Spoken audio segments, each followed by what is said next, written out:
ഇന്ന് നമ്മളെ ഫ്രണ്ടിന് കൊടകിലൊരു സൈറ്റ് ഉണ്ട്. ആ സൈറ്റ് അളവെടുക്കാനും വേണ്ടി ഞങ്ങൾ കൊടക് വരെ പോവാണ്. അപ്പം ഞാനും അവൻ്റെ ഒപ്പം കൂടി. അങ്ങനെ ഞങ്ങൾ പോണ വഴിക്ക് കോഴിക്കോട് എത്തി. കോഴിക്കോട് നിന്ന് ഒരു നാടൻ ഹോട്ടലിൽ കയറി ഫുഡും കഴിച്ച് അവിടുന്ന് നേരെ ഞങ്ങൾ മാഹിയിലെത്തിയിട്ടുണ്ട്. നട്ടുച്ച നേരെ ആയതുകൊണ്ട് മാഹി ടൗണിലൊന്നും വലിയ ആൾക്കാരില്ല. അവിടുന്ന് നേരെ പമ്പ് കയറ്റി പെട്രോൾ ടാങ്ക് ഫുള്ളാക്കി.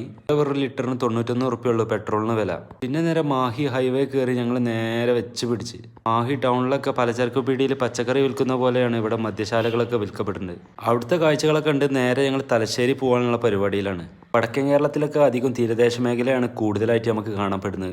ഒരു കടൽ തീരം കണ്ടപ്പോൾ അവിടെ ഞങ്ങൾ കുറച്ചേരം നിന്ന് നേരെ പിന്നെ വെച്ച് പിടിച്ചത് തലശ്ശേരി ടൗണിലേക്കാണ്. തലശ്ശേരി ടൗണിലെ കാഴ്ചകളും കണ്ട് ഞങ്ങൾ അവിടെ നേരം തലശ്ശേരിയിലെ കടലിനോട് ചേർന്ന് നടക്കുന്ന ഒരുപാട് പഴയ കെട്ടിടങ്ങളൊക്കെ കണ്ട് അവിടുത്തെ ചെറിയ ചെറിയ ഊടുവഴിയിലൂടെയൊക്കെ കയറി ഞങ്ങൾ അവിടുത്തെ കാഴ്ചകളൊക്കെ കണ്ട് ഇവിടുത്തെ ഒരുപാട് ചുമരുകളിലൊക്കെ ഒരുപാട് ഡിസൈനുകളും ചിത്രങ്ങളും ഒക്കെ അലങ്കരിച്ചിട്ടൊക്കെ ഉണ്ട്. ന്യൂ ഇയറിനോടനുബന്ധിച്ച് ഇവിടെ ഒരുപാട് പരിപാടികൾ പ്ലാൻ ചെയ്തിട്ടുണ്ട്. അതിന്റെ ഭാഗങ്ങളാണ് നമ്മളിപ്പോൾ കണ്ടത്. അങ്ങനെ ഞങ്ങൾ തലശ്ശേരി കടൽപ്പാലത്തിനടുത്ത് എത്തിയിട്ടുണ്ട്. അവിടുത്തെ കാഴ്ചകളാണ് നമ്മളിപ്പോൾ പിന്നെ കണ്ടത്. ഒരുപാട് ആർട്ടിസ്റ്റുകളും കലാകാരന്മാരും നിറഞ്ഞിട്ടുള്ള ഒരു നാടാണ് തലശ്ശേരി എന്ന് കൂടി നമുക്ക് ആ വഴി പോയപ്പോൾ നമുക്ക് മനസ്സിലായി. അത്രക്കും ഭംഗിയിലാണ് അവിടുത്തെ ഓരോ സ്ട്രീറ്റുകളും അവർ അലങ്കരിച്ചിട്ടുള്ളത്.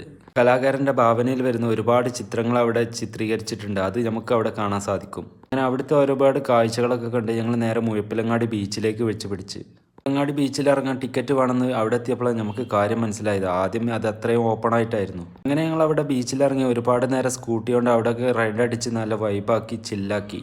ഒരു ഡ്രൈവിംഗ് ബീച്ച് ആയതുകൊണ്ട് തന്നെ ഒരുപാട് വണ്ടികൾ അവിടെ ഡ്രൈവിങ്ങിനായിട്ട് ബീച്ചിൽ ഇറക്കിയിട്ടുണ്ട്. അവിടുന്ന് ഞങ്ങളൊരു ഐസ്ക്രീമും കഴിച്ച് അവിടുന്ന് ഞങ്ങൾ നേരെ വെച്ച് പിടിച്ച് ഇരിട്ടി ടൗണിന്. അങ്ങനെ അവിടുന്ന് ഇരിട്ടി ടൗണും കഴിഞ്ഞ് പോകുന്ന വഴിക്ക് ഒരു ചായക്കടയിൽ കയറി നല്ല പഴംപൊരിയും ചായയും കുടിച്ച് നേരെ ഞങ്ങൾ വിരാജ്പേട്ട് പോകാനുള്ള പരിപാടിയിലാണ്. വിരാജ്പേട്ട് പോകണമെന്നുണ്ടെങ്കിൽ ആദ്യം ഒരു ചുരം കയറി ചെക്ക് പോസ്റ്റ് കടന്നൊക്കെ പോകണം.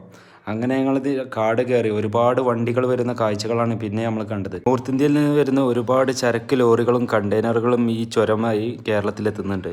അങ്ങനെ ഒരുപാട് ദൂരം കാടിൻ്റെയും ചുരത്തിൻ്റെയും ഭംഗി ആസ്വദിച്ച് ഞങ്ങൾ യാത്ര തുടർന്നു. പോകുന്ന വഴിക്ക് ഒരുപാട് കാഴ്ചകളും അതിലേറെ അത്ഭുതങ്ങളും നിറഞ്ഞ റൂട്ടാണ് ഈ വഴി.